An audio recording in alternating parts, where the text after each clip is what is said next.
Kami sudah sembah Tuhan, dan hati kami juga tetap merindu haus akan firman-Mu, firman hidup, firman kebenaran yang menjadi kebutuhan kami.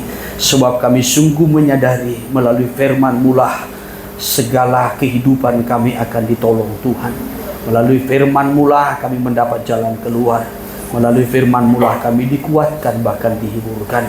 Oleh sebab itu berfirmanlah Tuhan. Pengurapan roh-Mu kiranya menolong setiap kami untuk mengerti dengan baik.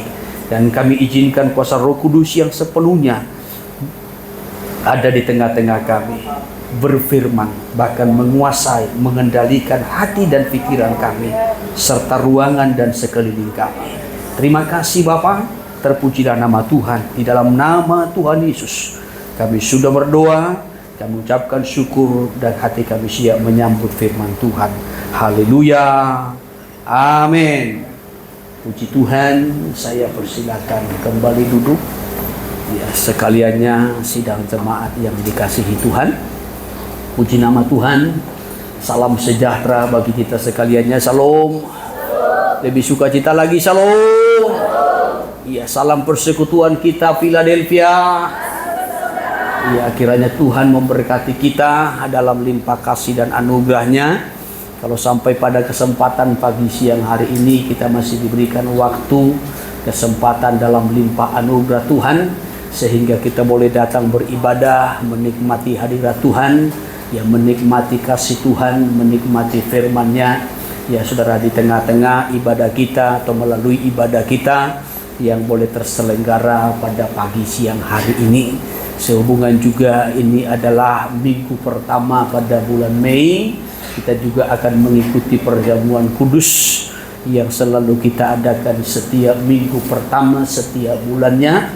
Saudara, bukan menjadi suatu tradisi kebiasaan gereja, tetapi untuk mengingatkan kita betapa besar pengorbanan Kristus Tuhan bagi kita untuk menjangkau kita manusia yang berdosa, supaya kita mendapat bagian dalam panggilan yang sudah Tuhan tentukan.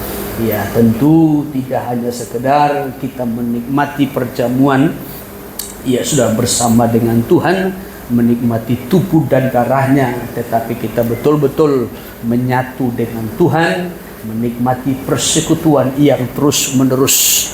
Sebab itulah nanti yang menunjukkan kualitas rohani kita sebagai orang-orang yang percaya.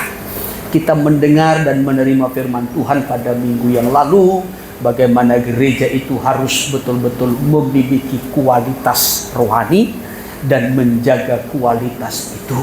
Ya, menjadi gereja yang bertumbuh dewasa dan memiliki kualitas rohani. Dan kualitas rohani itu harus dijaga. Ya, saya sudah menyampaikan beberapa poin pada minggu yang lalu. Ya, saudara, berbicara tentang kualitas rohani. Yang pertama-tama itu penilaian tentang kualitas rohani itu berbeda-beda. Baik penilaian diri kita tentang kualitas rohani kita, penilaian orang tentang kualitas rohani kita itu berbeda-beda. Tetapi yang pasti, yang jelas, penilaian Tuhanlah yang benar. Amin. Ya, dan yang kedua yang saya sampaikan bahwasanya kualitas rohani kita menentukan kapan kita akan dibangkitkan. Apakah pada kebangkitan pertama atau pada kebangkitan kedua. Dan saya juga mengutip contoh pada minggu yang lalu, orang yang memiliki kualitas rohani seperti Daniel.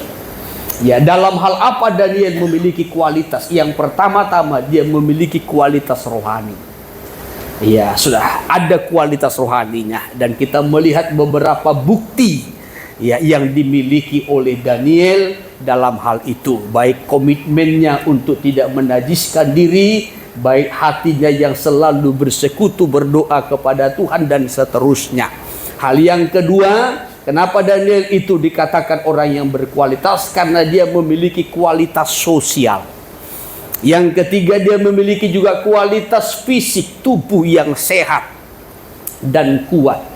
Ya, selanjutnya dia juga memiliki kualitas intelektual. Dia orang yang pintar, dia orang yang berpendidikan, dia orang yang memiliki hikmat dan pengetahuan. Ya, saya sudah terangkan ini pada minggu yang lalu. Ya sudah, sehingga orang-orang yang memiliki kualitas seperti Daniel bukan hanya diangkat sekalipun di pembuangan, tetapi hidupnya betul-betul dipelihara oleh Tuhan sampai kepada akhirnya. Dan ada banyak hal rahasia-rahasia Tuhan yang dinyatakan melalui Daniel tentang akhir zaman. Ya, sekali lagi, Daniel adalah orang yang memiliki kualitas.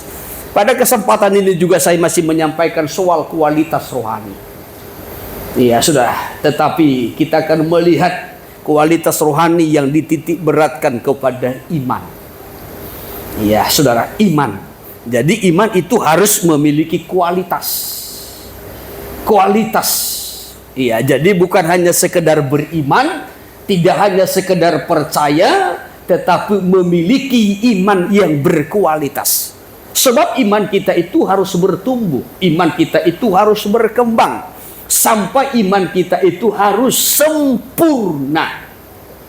Rasul Yakobus banyak menyampaikan tentang iman, ya, dalam suratnya, ya, mulai dari pasal pertama sampai kepada pasal yang kelima, ya, dan secara khusus pada pasal yang kedua ia menekankan soal iman yang sempurna.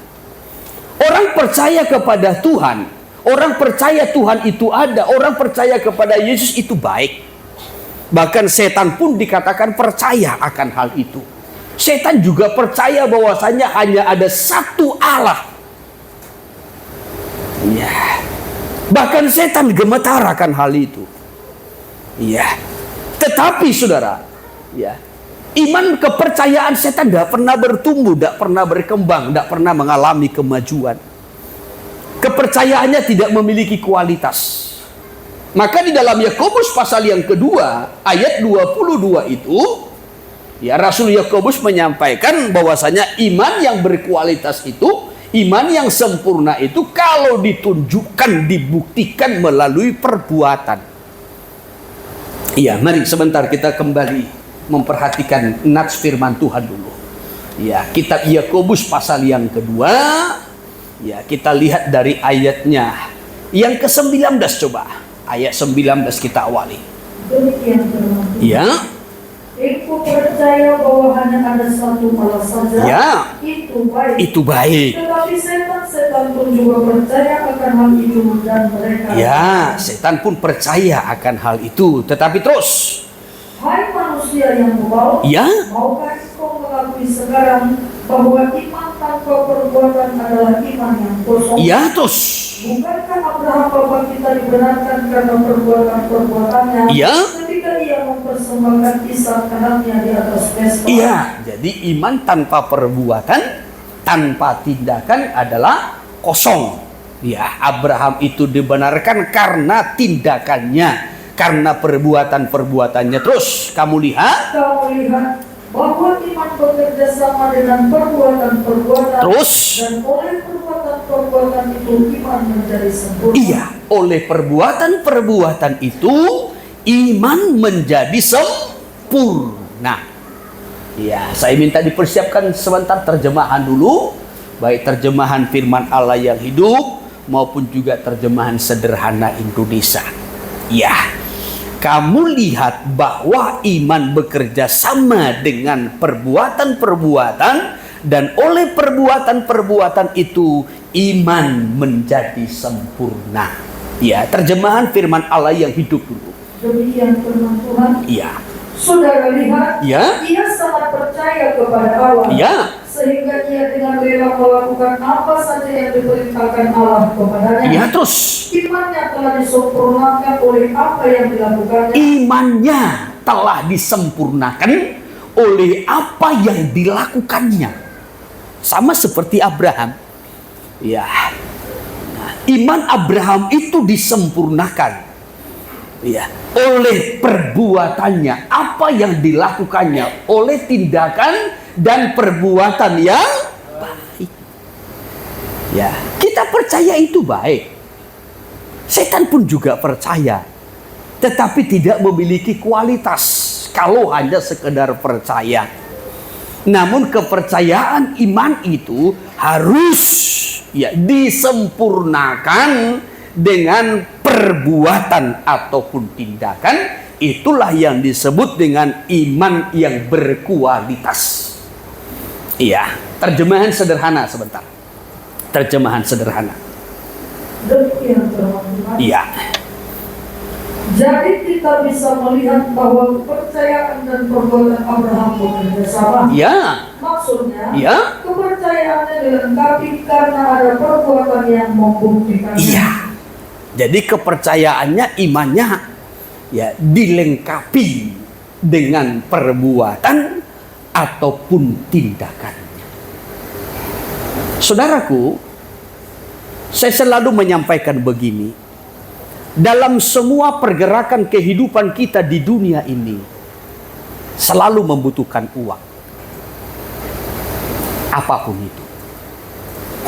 Ya, saudara mau bergerak jalan, pakai kendaraan, motor, mobil, pasti pakai uang. Karena harus pakai bensin. Ya toh? Andai pun pakai air, saudara kalau air ATB juga harus bayar toh. Iya. Saudara mau makan, uang. Saudara mau minum, uang. Saudara mau masak, uang. Ya, apa yang mau dimasak, pakai apa masaknya, semua pakai uang. Ya, saudara yang terkasih, ya, karena saudara harus pakai gas, ya toh? Ya, saudara mungkin berkata, aku ya pakai kayu bakar. Oke, boleh-boleh saja. Tetapi tentu saudara kan tidak lagi menggunakan batu dengan batu di laga. Tapi saudara harus pakai mancis. Juga harus belinya pakai uang. Saudara mau cantik harus dengan uang. Kan nggak bisa pakai daun. Ya. Saudara mau cantik bisa pakai daun? Hah? Kok laki-laki pula yang jawab ya? Ya, nampak kali laki-laki semua cantik-cantik. Ya, saudara mau cantik pakai uang, saudara mau dandan pakai uang, sekalipun bukan uang yang saudara tempeli. Ya, tetapi semua itu tidak terlepas dari uang. Ya, saudara ke pasar, ya, mau mendapatkan sesuatu uang. Mau kenyang, mau puas, uang. Ya, jadi semua pergerakan kehidupan kita manusia di dunia ini selalu berkaitan dengan uang. Ya, tanpa uang dah jalan. Ya, kita mau ibadah saja uang. Ya, sudah. Kita mau pelayanan saja uang. Kita bangun gereja pun uang. Ya, kita mau penginjilan pun uang. Semua itu menggunakan uang. Seluruh pergerakan kita. Nah, sekarang secara rohani, ya, seluruh tindakan rohani kita harus menggunakan iman. Ya, tanpa iman mustahil berkenan kepada Allah. Ya, kalau kita beribadah harus beribadah dengan iman, kita berdoa harus berdoa dengan iman. Kita bernyanyi, memuji, menyembah Tuhan pun harus dengan iman. Kita melayani pun harus dengan iman. Kita berkorban pun harus melakukannya dengan iman. Segala sesuatu yang kita lakukan secara rohani harus dilakukan dengan tindakan iman. Amin. Amin. Ya, kehidupan rohani kita harus kita jalani dengan iman. Ya, sebab tanpa iman mustahil berkenan kepada Allah. Kitab Ibrani pasal yang ke-11 ayatnya yang ke-6 itu sangat jelas mencatat. Ya, tanpa iman mustahil berkenan kepada Allah. Jadi segala sesuatu yang kita lakukan untuk Tuhan, bersama dengan Tuhan, harus dilakukan dengan iman. Coba ayat yang ke-6 dulu saya kutip. Demikian Ibrani 11 ayat yang ke-6. Iya. Tetapi tanpa iman tidak mungkin orang berkenan kepada Allah. Iya, stop dulu. Tanpa iman tidak mungkin orang berkenan kepada Allah. Iya. Jadi apapun yang kita lakukan secara rohani, kegiatan-kegiatan rohani tanpa iman nggak berkenan bagi Tuhan. Ya. Saudara memberikan persembahanmu tanpa iman, justru sebaliknya dengan persungutan, dengan gundah gulana, dengan hati yang tidak senang, ya saudara, ya, dan lain sebagainya. Tuhan tidak berkenan dengan persembahanmu. Ya. Saudara beribadah tanpa iman, saudara beribadah dengan terpaksa, saudara melayani dengan terpaksa, bukan dengan iman, Tuhan pun tidak berkenan. Ya. Saudara berdoa tanpa iman, Tuhan juga tidak berkenan dengan doamu. Saudara memuji Tuhan, menyembah Tuhan tanpa iman, ya, pujian dan penyembahan kita juga tidak berkenan. Maka Alkitab memberikan catatan, tetapi tanpa iman tidak mungkin orang berkenan kepada Allah. Titik. Baru ada di sini kelanjutan. Sebab barang siapa berpaling kepada Allah, barang siapa datang kepada Tuhan, barang siapa percaya kepada Tuhan, perhatikan, ia harus percaya bahwa Allah ada. Kalau kita datang kepada Tuhan, kalau kita percaya kepada Tuhan, kalau kita mengikut Tuhan, kita harus percaya Allah itu. Apa yang dimaksud? Kita harus percaya bahwasanya Allah itu ada. Ya, kita harus percaya, kita harus beriman bahwasanya Allah itu ada sekalipun kita tidak melihatnya. Dia adalah Allah yang ada, yang telah menciptakan alam semesta, segala sesuatunya. Dia yang menciptakan langit, dia yang menciptakan benda-benda penerang, dia yang menciptakan bumi dan segala isinya, dia yang menciptakan manusia. Kalau kita percaya Allah itu ada dan Allah itu mencipta segala sesuatunya yang ada di bumi ini maupun yang ada di atas serta yang di bawah bumi, berarti kita percaya Allah itu berkuasa atas segala sesuatu yang diciptakannya. Amin. Amin. Amin. Ya, kalau kita percaya Allah itu ada, itulah Allah pencipta, maka kita juga harus percaya Allah itu berkuasa atas segala sesuatu yang diciptakannya. Kita percaya Tuhan itu berkuasa atas hidup kita ini yang telah diciptakannya, yang telah dibentuknya. Ya, kita juga harus percaya Allah itu ada menyertai kita dalam semua perjalanan kita. Kita juga harus percaya bahwasanya Allah itu ada yang akan menolong kita dalam segala perkara pergumulan yang kita hadapi. Kita juga harus percaya Allah itu ada yang akan menyembuhkan penyakit kita ketika kita sakit. Haleluya. Ya. Maka dilanjutkan tadi di sini, iya. Ia harus percaya bahwa Allah ada. Ya, seringkali orang percaya Tuhan, tetapi tidak percaya Allah ada. Ya, Allah ada dalam kesulitannya. Allah ada ketika dia diberkati. Allah ada ketika dia sakit. Allah ada ketika dia mengalami persoalan. Allah ada ketika dia mengalami kesulitan. Percaya enggak kita?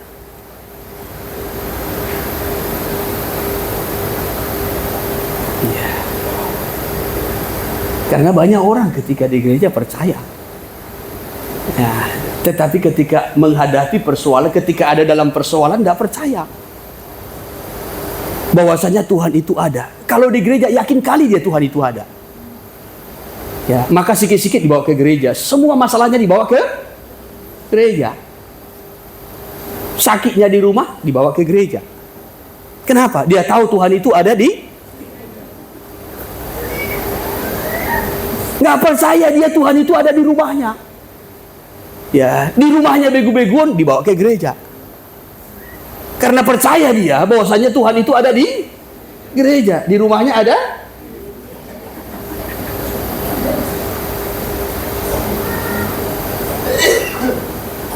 Ya, ini siapa? Orang percaya. Ya. Maka iman itu harus ada kualitasnya. Ya.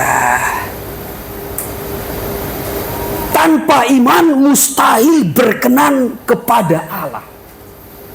Dan orang yang datang kepada Tuhan, dia harus percaya bahwasanya Allah itu ada. Ya, bukan hanya Allah itu ada di sorga, tidak. Ya, tetapi Allah itu ada menyertai hidupnya. Allah itu ada memimpin hidupnya. Allah itu ada menolong dia dalam segala perkara. Allah itu ada menyembuhkan penyakitnya, mengangkat kelemahannya. Allah itu ada memberkati kehidupannya. Ya harus percaya bahwasanya Allah itu ada. Bukan hanya sebatas di situ, dia juga harus percaya bahwasanya Allah itu ada dan akan menghakimi kelak semua manusia. Ya, kalau kita percaya Allah itu ada dan akan menghakimi semua manusia, sehingga adalah rasa takut akan Tuhan. Rasa takut akan Tuhan inilah yang akan mencegah kita untuk melakukan segala dosa dan pelanggaran. Karena kita percaya Allah ada. Bukan hanya Allah yang memberkati, tetapi Allah yang akan menghakimi semua manusia.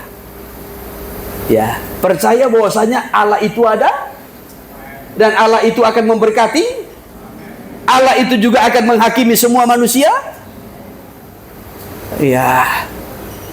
Kelemahan banyak orang Kristen hanya mempercayai Tuhan itu ada, yaitu Tuhan yang menyertai, Tuhan yang memberkati, Tuhan yang mengasihi, Tuhan yang melindungi. Dia lupa bahwasanya Tuhan itu juga adalah Tuhan yang akan menghakimi semua manusia dan menuntut pertanggungjawaban kepada semua manusia, laki-laki dan perempuan, tua dan muda, besar dan kecil.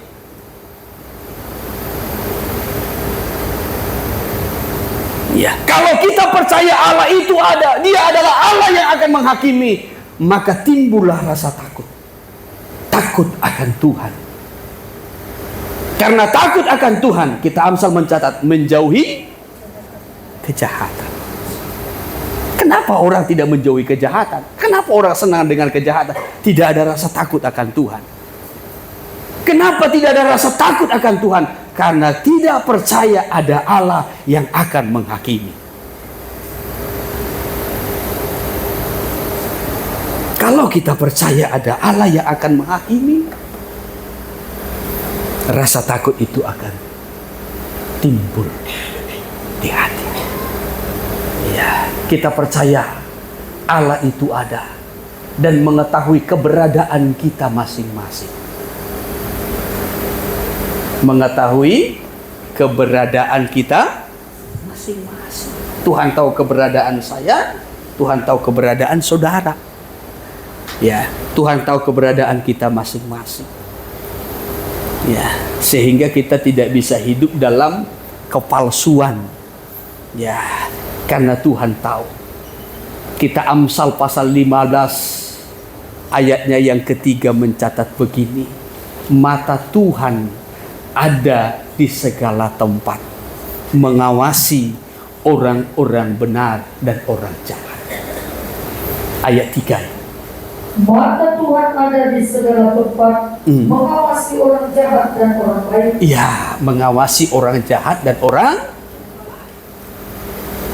Ya, kalau kita percaya ada Tuhan yang mengetahui seluruh keberadaan kita.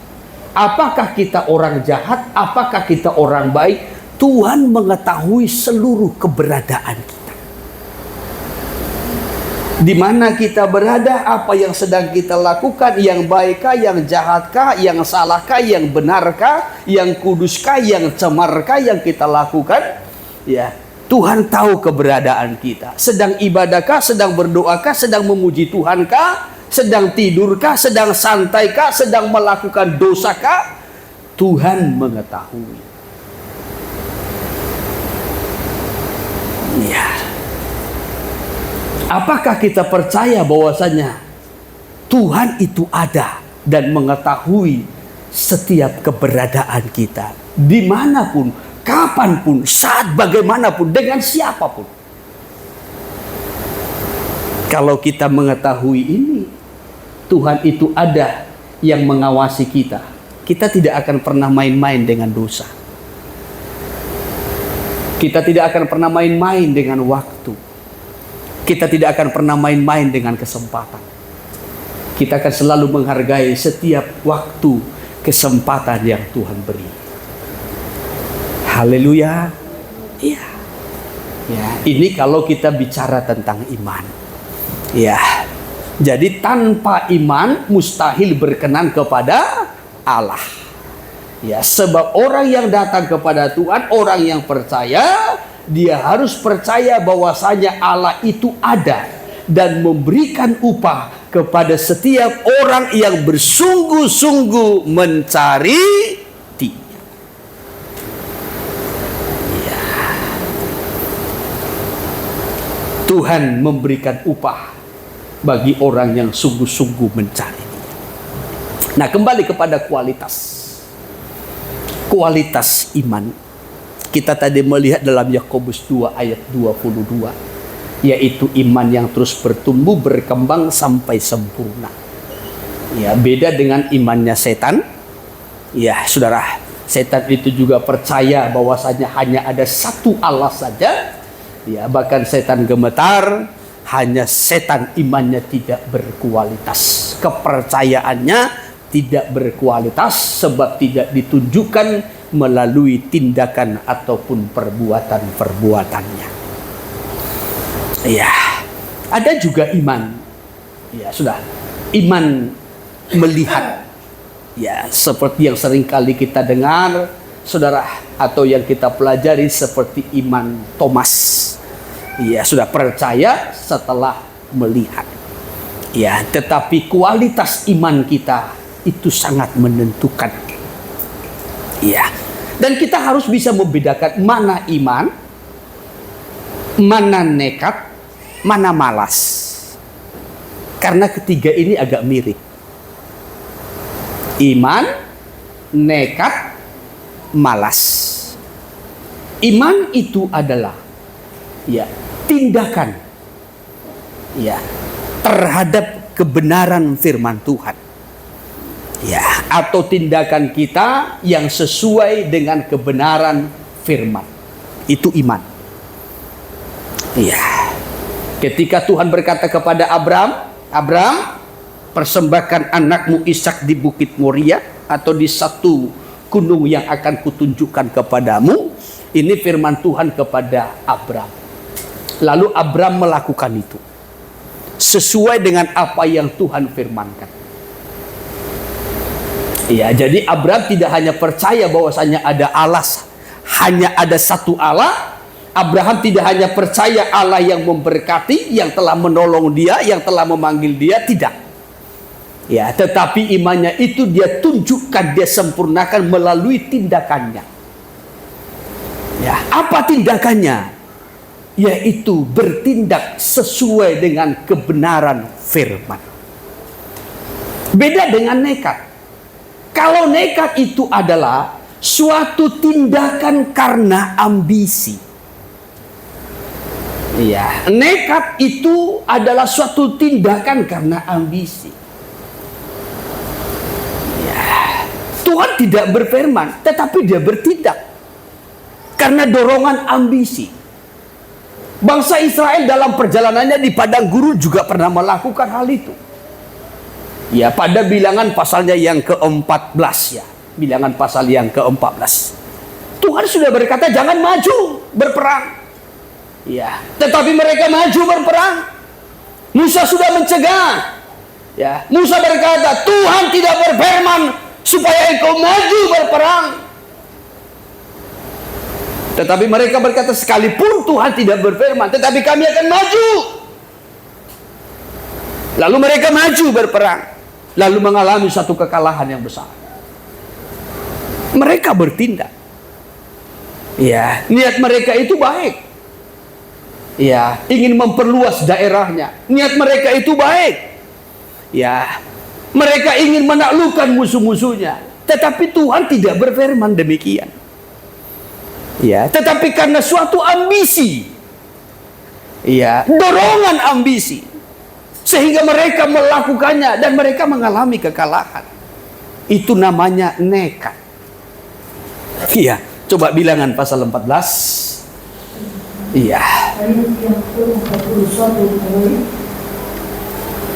Coba dari ayat 39 saja. Setelah Musa menyampaikan perkataan ini kepada semua orang Israel, Iya.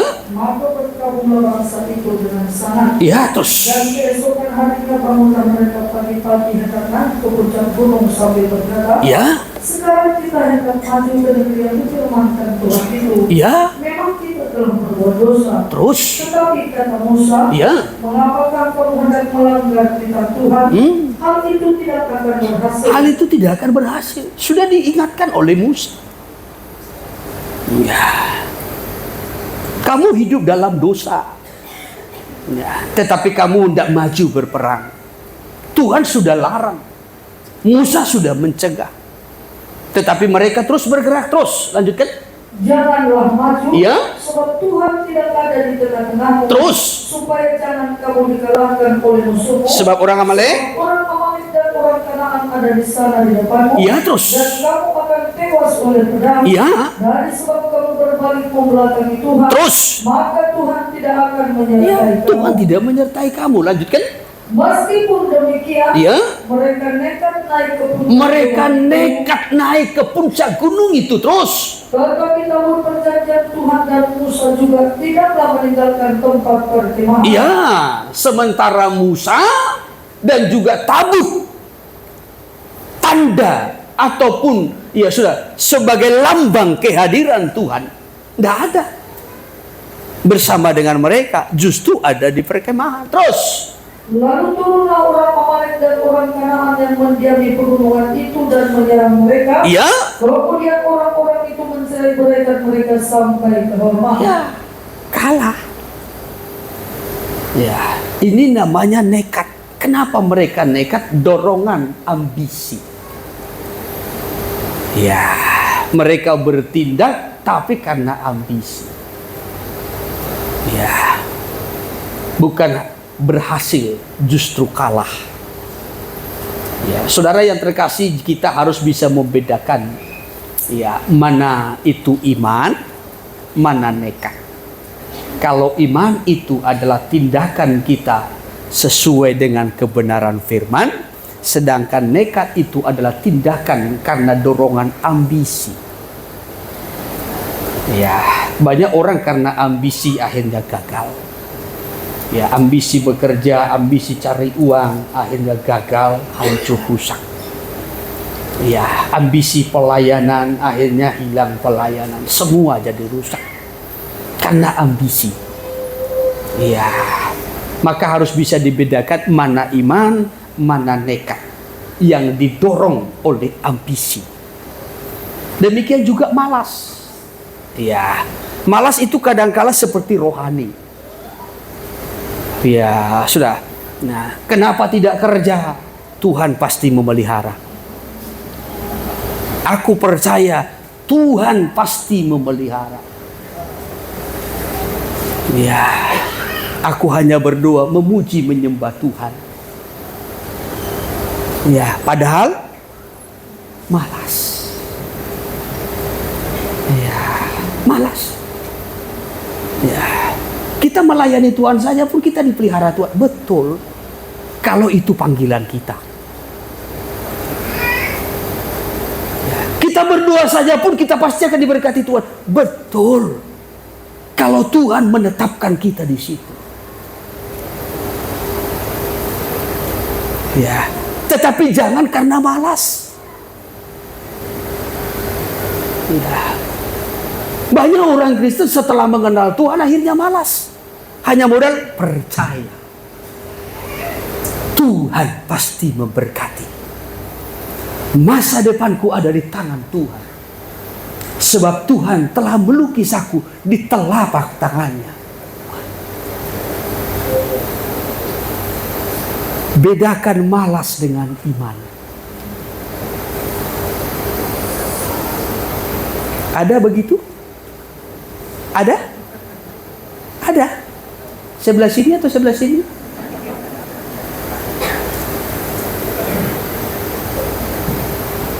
Ya, baju putih atau pink? Ya, saudaraku, ya, jangan sampai kita menjadi keliru. Ya, semua kita sama ratakan iman. Ya, harus memahami mana iman, mana nekat, mana malas. Orang malas bisa ya, membuat alasan seakan-akan rohani. Ya, hidup dengan iman, berjalan dengan iman. Tapi karena malas. Ya, kembali kepada Yakobus. Yakobus pasal 2. Coba kita mundur dulu ke ayat 14. Ayat 14. Ya. Iman tanpa perbuatan pada hakikatnya adalah mati. Ya, iman tanpa perbuatan pada hakikatnya adalah mati. Coba terjemahan sederhana dulu. Ya, terjemahan sederhana dulu. Demikian ayat yang ke-14. Iya. Saudara-saudari, kalau seseorang dari antara kita berkata, Iya. saya percaya penuh kepada Kristus, Saya percaya penuh kepada Kristus, ya, tetapi tetapi dia tidak melakukan apa-apa Iya. yang menunjukkan bahwa dia sebagai orang yang percaya penuh kepadanya, berarti berarti ucapannya itu omong kosong Iya. saja. dia percaya penuh kepada Yesus, ya, tetapi tidak berbuat apa-apa. Ya, kalau saudara percaya kepada Yesus, Tuhan yang memberkati, maka bekerjalah supaya Tuhan memberkatimu melalui pekerjaanmu. Ya, kalau saudara percaya kepada Yesus yang adalah Tuhan yang memberkati, maka berusahalah supaya Tuhan memberkatimu melalui usahamu.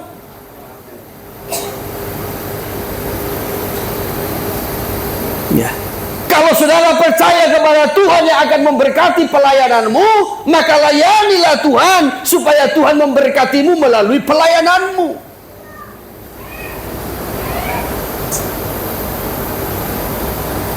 Ya. Jangan sampai kita percaya tetapi kita tidak berbuat sesuatu, tidak bertindak.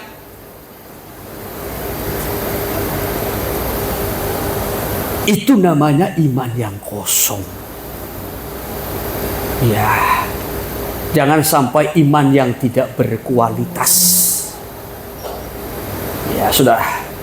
Hari ini kita akan melihat bagaimana iman yang berkualitas. Haleluya. Iya, saudara yang terkasih, ya, saya mau sampaikan beberapa poin soal iman yang berkualitas.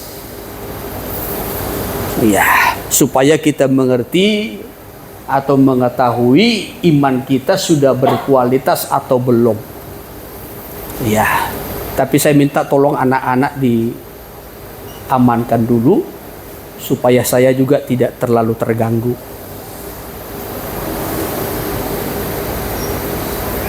Ya, sayang saudaraku, ya, kalau kita juga terganggu dalam mendengar firman, mengerti, ya, atau mengalami kuasa firman.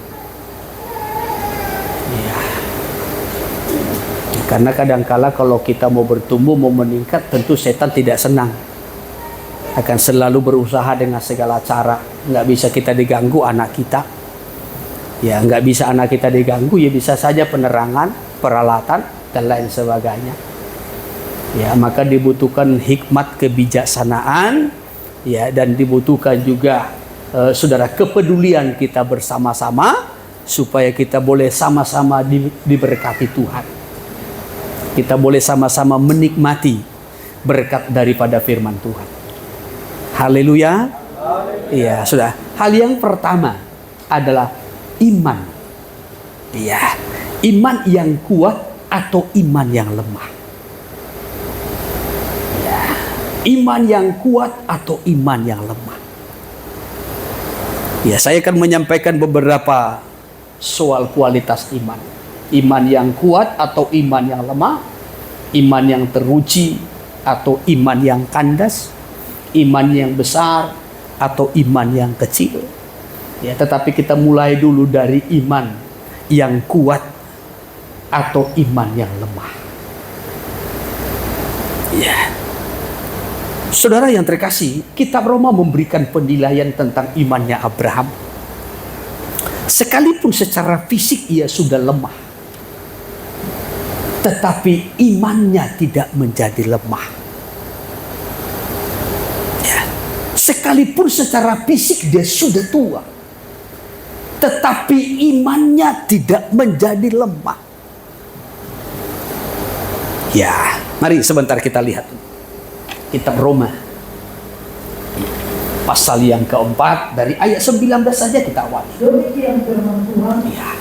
Imannya tidak menjadi lemah, Ya. walaupun ia mengetahui bahwa tubuhnya sudah sangat lemah, Ya. karena usianya telah kira-kira 100 tahun, Ya. dan bahwa rahim Sarah telah tertutup. Iya. Ya. Dikatakan imannya tidak menjadi lemah. Terus dulu ayat 20.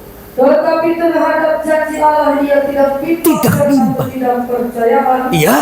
Malah ia diperkuat dalam imannya dan ia Iya, memuliakan Allah. justru ia diperkuat dalam imannya dan ia memuliakan Allah.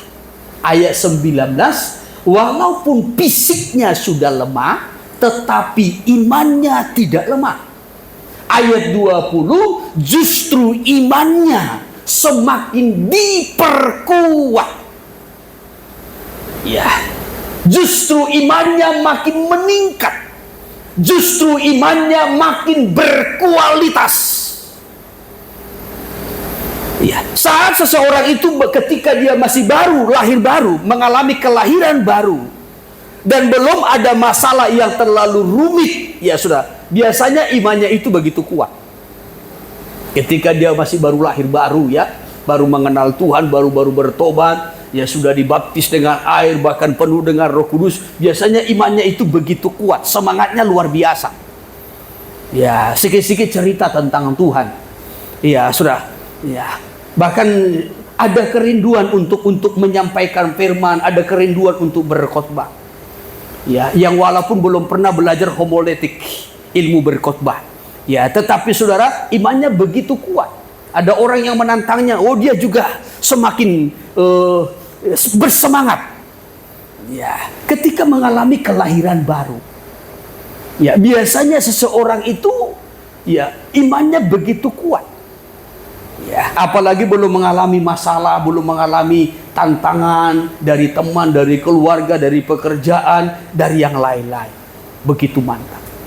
Ya, tetapi ketika menghadapi persoalan, tidak sedikit akhirnya yang menjadi lemah, tawar hati, kecut dan berpaling daripada Tuhan. Ya, sama seperti Petrus. Saudara bayangkan ketika Petrus bersama-sama dengan Tuhan, dengan Yesus. Sebelum Yesus disalibkan, ya, pada malam mereka perjamuan, makan sama. Ya, setelah makan sama, ya, lalu mereka keluar. Ketika Yesus keluar, ya, akhirnya Yesus ditangkap. Ketika Yesus ditangkap, Petrus langsung sabet pakai pedang. Ya, orang yang menangkap, yaitu Malkus, putus telinganya. Ya, begitu hebatnya pembelaan Petrus terhadap Tuhan. Ya toh? Ya, dalam Injil Yohanes, ya, Yohanes 18 coba. Yohanes 18 itu. Ya, kalau dalam Injil Matius sampai Lukas tidak disebutkan nama hamba itu, tetapi dalam Yohanes 18 ayat 10 ya, ya disebutkan namanya si Malkus. Demikian ayat 10. Iya. Lalu Simon Petrus yang membawa pedang menghunus pedang itu, Ya. menetapkannya kepada hamba imam besar dan memutuskan telinga kanannya. Memutuskan telinga kanannya terus. Nama hamba itu Malkus. Iya, nama hamba itu si Malkus. Ketika Yesus ditangkap, oh langsung dia putus telinga si Malkus. Terus, Kata Yesus kepada Petrus, ya, sarung bukan pedangmu itu? Terus. Bukankah aku harus mencawan yang diberikan Ya. Bapa kepadaku? Yesus berkata, sarungkan pedangmu. Kalau dalam ayat lain dikatakan, orang yang menggunakan pedang akan mati dengan pedang. Ya. Jadi begitu hebat pembelaan Petrus terhadap Yesus, terhadap Tuhan. Seakan-akan Tuhan itu begitu lemah. Padahal Petrusnya yang lemah. Iya kan? Kelihatan kuat padahal lemah. Ya, beberapa orang Kristen banyak yang seperti ini. Kelihatan kuat padahal lemah. Ya, ini seakan-akan dia pembela Tuhan. Ya, syukur-syukur tidak dibuatnya kelompoknya. Komunitas pembela Tuhan. Ya, kok Tuhan dibela? Kecuali Tuhan kita itu tidak berdaya. Ya, maka saya tidak mau membela Tuhan.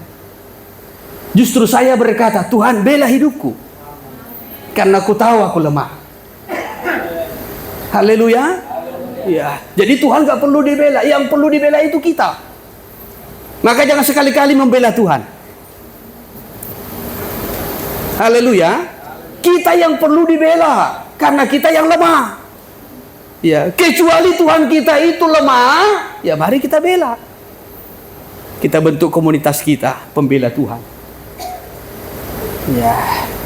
Tetapi Tuhan kita itu tidak lemah. Ya, kalau kita melihat dalam Injil Matius, Markus maupun dalam Injil Lukas, Yesus berkata tidak perlu pakai pedang. Iya, aku setiap hari ada di tengah-tengahmu. Kapan saja kamu boleh menangkapku. Ya, kapan saja kamu boleh membelengguku, kata Yesus. Ya.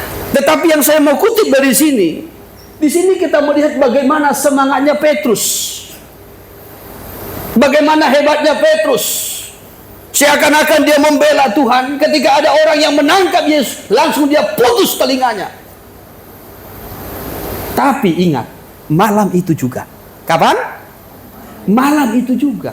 Ini kejadiannya malam. Ya, malam itu juga. Ayat 12 perikopnya.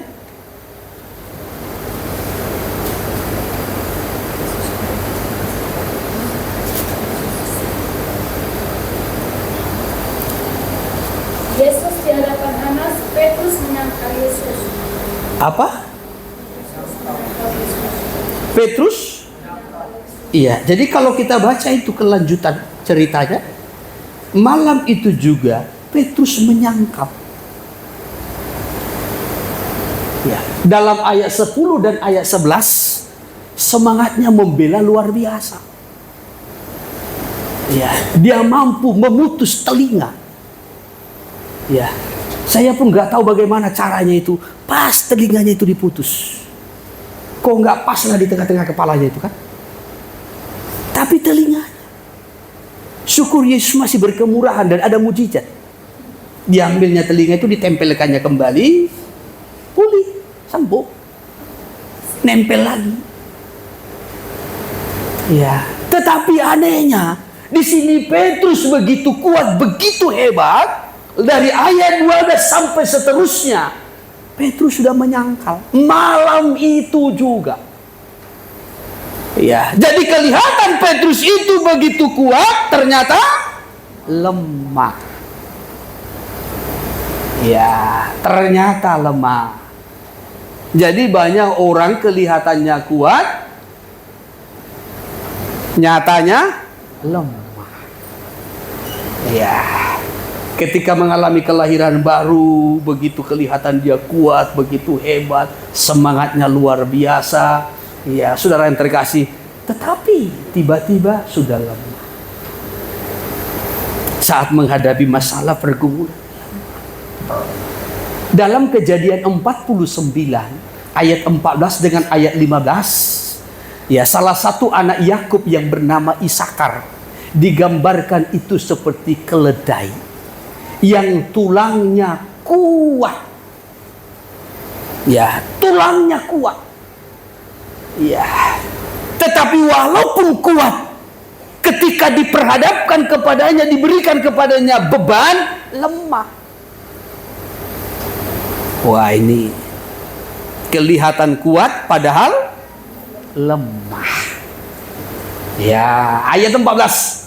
Ayat 14. Isakar adalah seperti keledai yang kuat tulangnya, Ya. yang menyerap diapit bebannya. Ya, dikatakan di sini Isakar seperti keledai yang kuat tulangnya. Ya. Isakar itu digambarkan seperti keledai yang kuat tulangnya.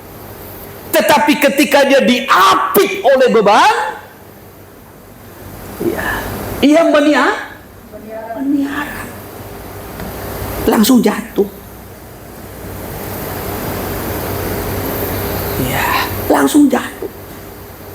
Kelihatan begitu hebat, gagah, semangat, melayani.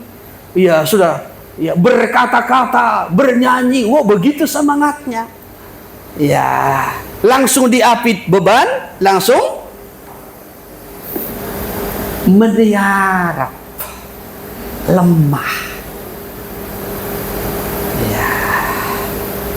Jadi ketika belum ada bebannya, semua semangat. Ya, engkau kekuatan di hidupku. Haleluya. Ya, jangan lelah melayani Tuhan, bekerja di ladang Tuhan. Begitu diapit beban, loyo, lemah. Kenapa? Imannya tidak berkualitas. Ya. Imannya tidak berkualitas. Ya. Apakah dia orang percaya? Ya. Kelihatan kuat. Apalagi ketika melayani, kan kelihatan semua kuat. Ya, saudara lihat orang-orang yang di mimbar ini, kelihatan kuat belum tentu. Kalau diapit sama beban, ya, saudara lihat para singer di sini, para penyanyi, para pemain musik belum tentu. Ketika nyanyi itunya sungguh-sungguh keringat jagung. Ya, syukur hari ini ya, PLN tidak padam. Kalau seperti minggu lalu, ya, di awal-awal PLN padam, nyanyi sambil keringatan. Ya, bukan lagi sebesar jagung, sebesar kemiri. Kelihatan seperti kuat, semangat, tapi belum tentu ketika diapit oleh, ya, sebelum datangnya beban. Haleluya, haleluya, haleluya, haleluya, amin, amin. Ya, Tuhan memberkati kita, amin. Tuhan menyembuhkan kita, amin. Ya, kalau udah kambuh dia, nggak tahu di mana Tuhan penyembuh itu. Ya, kalau sudah diapit beban, jadi banyak orang-orang percaya, ya sudah, memang percaya, tetapi imannya tidak berkualitas. Ketika tidak ada masalah, ketika tidak ada pergumulan, tidak ada beban, kelihatannya hebat, orang kagum, ya. Tetapi ketika diapit oleh beban, baru ketahuan kualitas iman. Tapi syukur, ayat 15. Ketika dilihatnya bahwa perhentian itu baik dan negeri itu perang, Ya, baru ia berhasil. Ketika dia berhasil melihat tujuannya, ya, ketika dia berhasil melihat tujuannya, baru bangkit semangatnya. Terus, maka disediakannya bahunya untuk memikul, ya, lalu menjadi budak. ya, baru disendengkannya bahunya untuk memikul beban. Ada semangat. Kenapa? Sebab ia berhasil memandang, melihat tujuan. Ya, selama ia melihat beban, ia lemah. Ia melihara. Ia tidak bangkit. Tetapi ketika ia berhasil memandang tujuan hidupnya, tujuan perjalanannya, baru ada semangat. Semangat itu yang membuat kita kuat. Haleluya. Ketika ia memandang tujuan perjalanannya, ada sukacita. Sukacita itu yang membuat dia kuat. Sukacita karena Tuhan adalah kekuatanku. Haleluya. Ini. Ya, jadi banyak orang-orang yang kelihatan kuat padahal lemah. Ya, Elia kelihatan kuat padahal lemah. Di mana kekuatannya? Ketika dia berhadapan dengan 850 nabi. 450 nabi Baal, 400 nabi Asyera. Ya, tanding soal kehebatan, tanding soal kemampuan, tanding soal pelayanan. Elia menang. Ya. Ketika dia berkemenangan, dia berkata, panggil 450 nabi Baal, bawa ke sungai Kison. Maka di sana disembelihnya 450 nabi Baal, dan satu pun tidak lolos.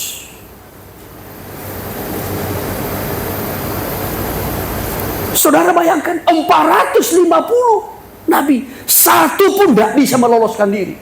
Semua disembelih oleh Elia. Saudara bayangkan. Ya, seorang nabi hamba Tuhan menyembelih 450.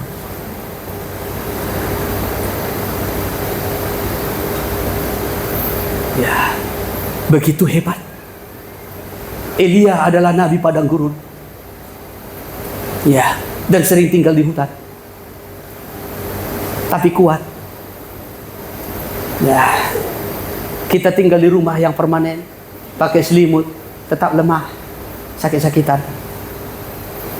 Ya, Elia itu kuat.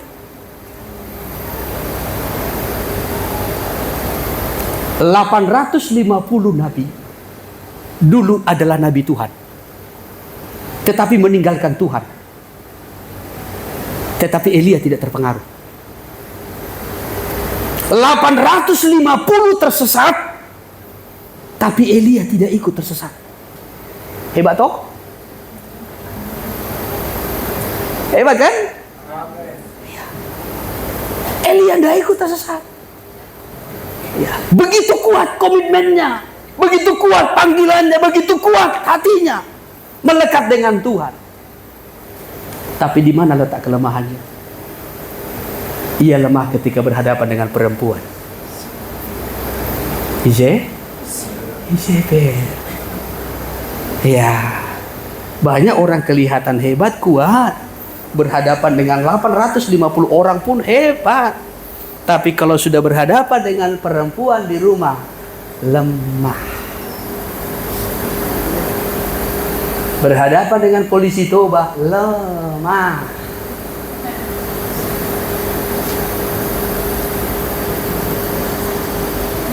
Ya, banyak muda-mudi ini, pemuda-pemuda hebat di luar sana. Ya, kalau kayak kau nyalai 5 pun masih bisa kuhadapi. Tapi kalau berhadapan dengan perempuan langsung kayak ubur-ubur.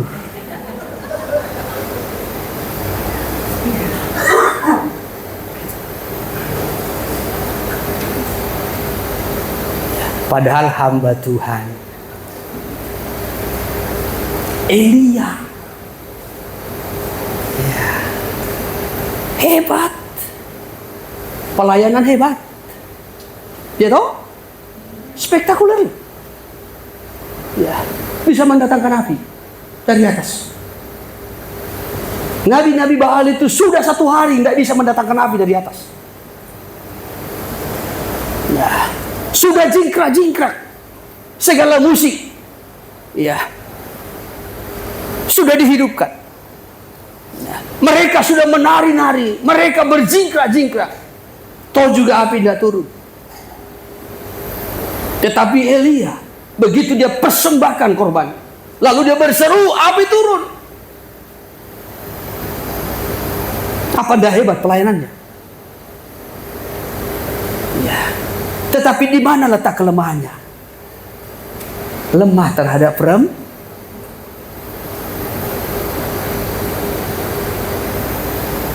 ya, jujur. Ya. Laki-laki jujur.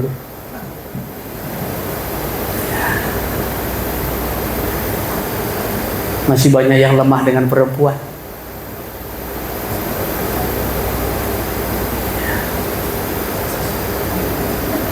Kalau lewat dari depan saudara,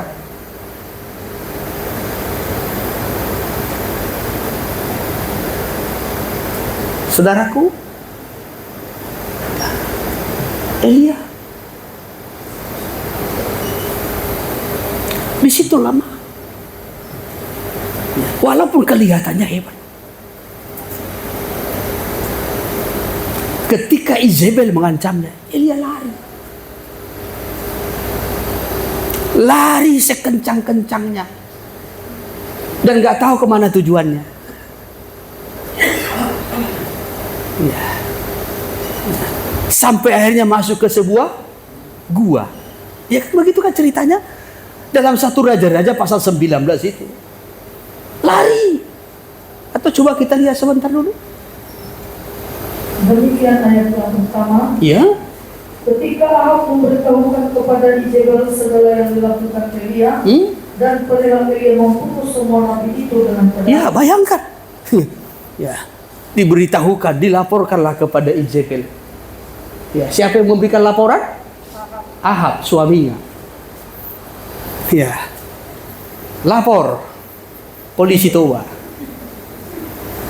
Ya, Elia telah melakukan penyembelihan terhadap semua nabi-nabi. 450 nabi Baal, semua sudah disembelih oleh Elia. Maka murkalah Izebel. Izebel ini istri Ahab. Iya, coba terus. Maka Izebel menyuruh suruhan mengatakan kepada Elia, Iya. beginilah kiranya para Allah menghukum aku. Terus. Bahkan lebih lagi daripada itu. Iya. Jika besok kira-kira pada waktu ini, Iya. aku tidak membuat nyawamu sama seperti nyawa salah seorang dari mereka itu. Iya. Maka Izebel mengancam. Sampaikan kepada Elia. Ya. Seperti jam ini, besok hari, Elia akan kusembelih seperti nabi-nabi yang telah disembelihnya. Ya. Maka Elia mulai ketakutan. Coba terus. Maka takutlah ia, Ya. lalu bangkit dan pergi menyelamatkan nyawanya. Terus. Dan setelah sampai ke Berseba yang termasuk wilayah Yehuda, Ya. ia meninggalkan bujangnya di Ya, sana. bayangkan dia lari. Ya. Dengan 450 nabi, dia nggak takut. Tapi berhadapan dengan perempuan lemah. Akhirnya dia lari. Tidak menentu kemana arahnya. Terus. Tetapi ia sendiri masuk kepada kurung sehari perjalanan jauhnya, Iya. lalu duduk di bawah sebuah pohon ara. Apa katanya? Kemudian dia ingin mati, katanya. Ya, terus. Hukumlah itu sekarang ya Tuhan. Terus. Ambillah nyawaku. Iya. Sebab aku ini tidak lebih baik daripada nenek moyangku. Mulai nyerah. Ya, sudahlah itu Tuhan. Ya, ambillah nyawaku. Ingin mati. Ya. Padahal baru ancaman loh. Kelihatan kuat padahal ya, kelihatan kuat padahal. Ya. Di mana letak kelemahannya? Tidak mampu berhadapan dengan perempuan. Akhirnya dia lari, dia putus asa, dia kecewa. Dan tidak menentu arahnya. Syukur kalau kita lanjutkan. Malaikat datang memberikan dia makan dan minum. Supaya dia kuat kembali. Coba terus. Sesudah itu ia berbaring dan tidur di bawah pohon ara itu. Ya, terus. Tetapi tiba-tiba seorang malaikat menyentuh dia serta berkata kepadanya, Ya. bangunlah, makanlah. Ya. Ya. Karena capeknya tertidur. Ya. Sudah kecapean, sudah jenuh, sudah bosan, kecewa, ingin mati, akhirnya dibawa tidur. Ya, setelah tidur bangun, tidur lagi. Ya, tidur, bangun, makan, tidur lagi. Ini yang dilakukan Elia. Ya, kenapa saudara? Ya, karena imannya lemah. Malaikat itu membangunkannya dan berkata, makanlah terus. Ketika dia melihat sekitarnya, Ya. maka pada sebelah kepalanya Ada roti terus. dan sebuah ketri berisi air. Ada air terus. Lalu ia makan dan minum, kemudian Ya, berdoa. makan, minum, tidur lagi. Ya, malaikat datang lagi, bawa makanan. Ya, roti, air, minum. Ya, lalu bangunkan, bangun, makan, minum, terus. Tetapi malaikat Tuhan datang untuk kedua kalinya dan menyentuh dia serta berkata, Ya, bangunlah, makanlah, terus. Kalau tidak, perjalanan nanti terlalu jauh bagimu. Ya, malaikat kembali membangunkan yang kedua kali, bangun, makan, minum. Ya, jadi tidur, bangun, makan, minum, tidur lagi. Bangun, makan. Ya. Ada anak-anak remaja seperti itu? Ya, siap bangun, siap tidur, bangun, makan, tidur lagi. Bangun, makan, tidur lagi.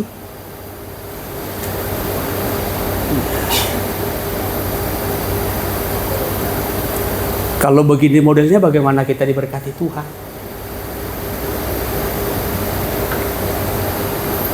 Ya. Walaupun kita berdoa,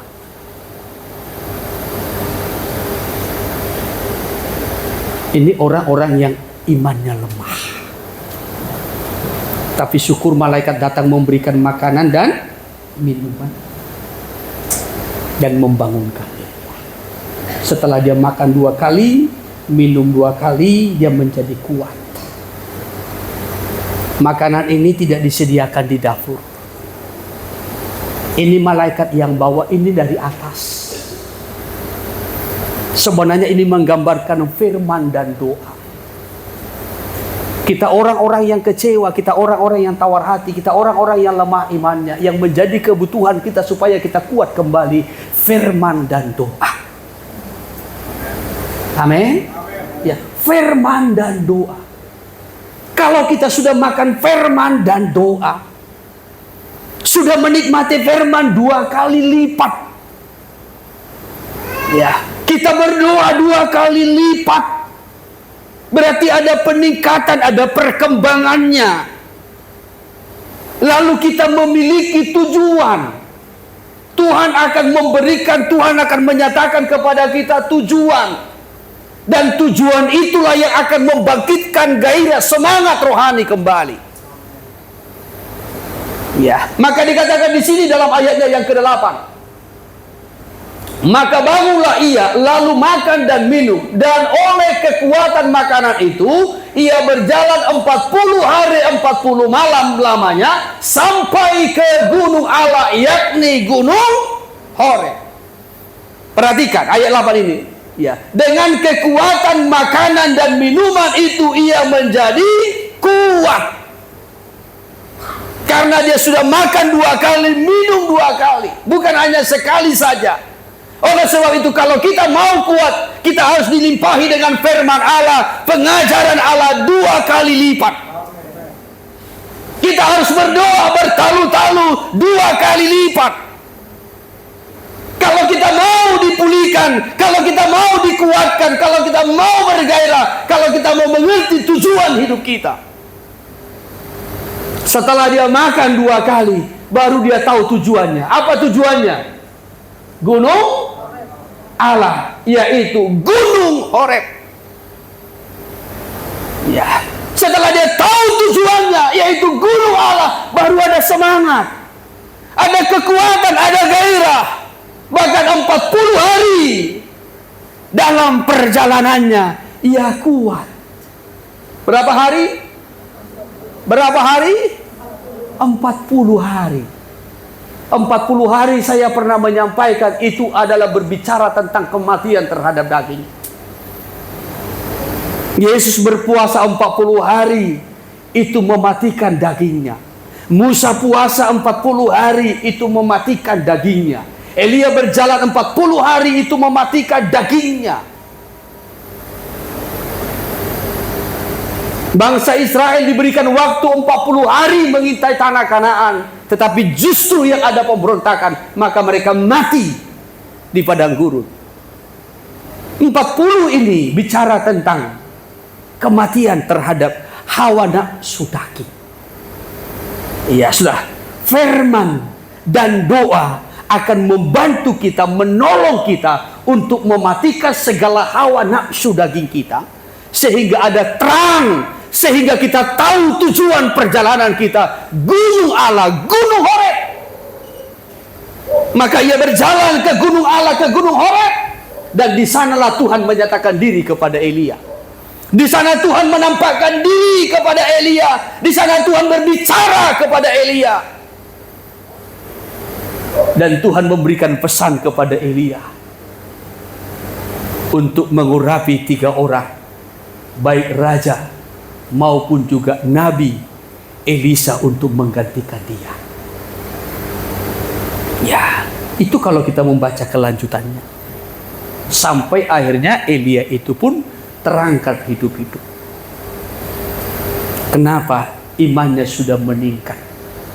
Dari iman yang lemah menjadi iman yang berkualitas. Haleluya. Haleluya. Ya, dari iman yang lemah menjadi iman yang berkualitas. Iman yang kuat. Iya. Ini yang harus kita miliki, saudara. Ya. Sama seperti Elia, sampai kepada hari Elia terangkat hidup-hidup. Elia betul-betul menjadi kuat. Ia tidak takut dengan apapun. Sebab Elia menyadari tujuan hidupnya. Elia menyadari panggilan Tuhan dalam hidupnya. Elia menyadari, mengetahui kapan waktunya. Ia tahu. Ya, maka ia mengadakan perjalanan.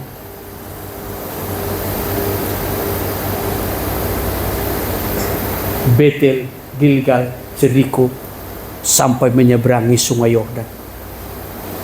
Dan dia tahu di sana dia akan terangkat. Ya, kalau kita lanjutkan sampai kepada 2 raja-raja, Elia tahu waktunya, kapan Tuhan akan mengangkatnya. Hal yang sama dengan kita, saudaraku. Kalau kita memiliki kualitas iman yang meningkat, bertumbuh, bukan hanya sekedar percaya, kita tahu tujuan hidup kita. Kita tahu sampai di mana batas akhir yang Tuhan tentukan bagi kita. Sehingga kita tidak takut dengan apapun, termasuk dengan kematian. Kita tidak takut dengan apapun, baik kegagalan, kemiskinan, penyakit. Kita tidak takut, karena kita tahu di mana batas akhir kita. Haleluya. Haleluya. Ya. Seseorang itu takut dengan kematian karena dia tidak tahu batas akhir hidupnya. Ya. Kalau kita tahu, sama seperti Elia, ia tidak takut dengan apapun, karena dia tahu Tuhan akan mengangkatnya setelah ia menyeberangi sungai Yordan. Jemaat yang dikasihi Tuhan, saya tidak perpanjang firman ini. Saya mengajak kita, jangan kelihatan kita kuat, tetapi kita lemah dalam banyak hal. Nikmati firman Tuhan, baca firman Tuhan, pelajari firman Tuhan, bahkan lebih giat, lebih sungguh-sungguh dari yang biasanya. 2 kali lipat. Tingkatkan doa kita 2 kali lipat.